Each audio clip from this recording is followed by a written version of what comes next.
Alright, so big news in the world of IndyCar. Fox has acquired a third of Penske Entertainment and I believe the Indianapolis Motor Speedway. This is huge, huge news for IndyCar. A big commitment for Fox coming in and acquiring a third of it. Honestly, in my opinion, I feel like it is something that is needed for the series in terms of a long-term commitment, and hopefully it's a very long-term commitment and not just something we see in kind of the short term. And it's something that I think is necessary if you want to grow IndyCar as a sport. IndyCar has been this great sport that over the years has some great competition, some great cars, a really good on-track product that has a variety of tracks. You know, our short oval racing is great right now. The speedways are great.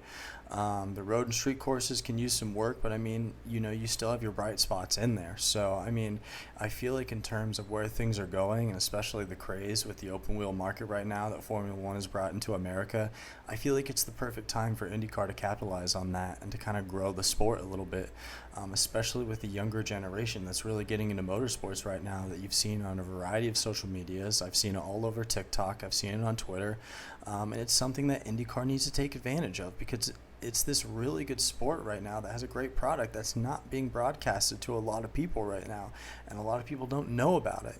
And you know, you have this dominant series that has dominated the American culture, which is NASCAR. It's been the top American racing series for a long time now, since IndyCar had the split especially, and just the kind of weird effects they've had.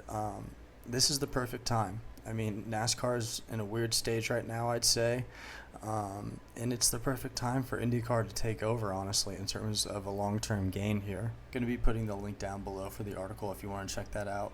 A few things that I wanted to take from that was a few of these points here.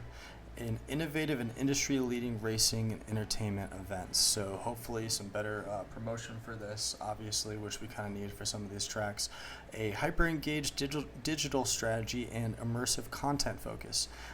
That is something that I think is important. We need to focus on short-term content, things to get out there, things like TikTok, Twitter. Use those social media platforms, more stuff on YouTube, more content for fans, especially for the younger generation, to kind of bring in those newer fans. That's what you need. I mean, you can't grow a sport now, or you can't grow anything really, without being all over social media. It's insane. Enhanced promotion and star building opportunities for the NTT IndyCar Series drivers.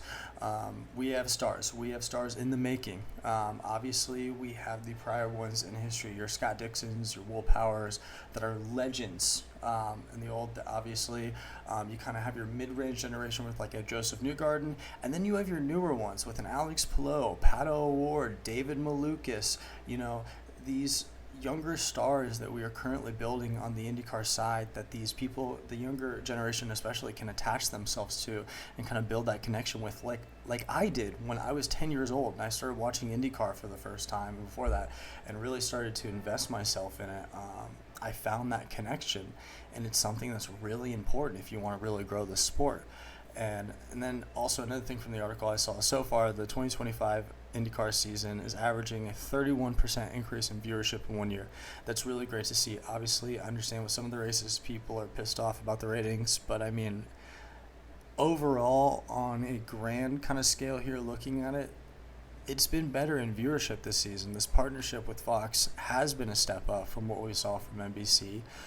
The commitment is clearly there from them, and I feel like overall they do want to grow the sport. Obviously, there's some concerns people have with that, especially messing with the style of racing, which I don't think that'll happen. I think that's a stretch a little bit to say that, like, oh, it's all over. They're going to implement stage racing and all this bullshit and overtimes. And no, it's not the same. I wouldn't say that IndyCar has the same struggles that like NASCAR did at that time where they were implementing that kind of stuff. And I don't think IndyCar itself would allow that. I mean, I don't think Roger would allow that.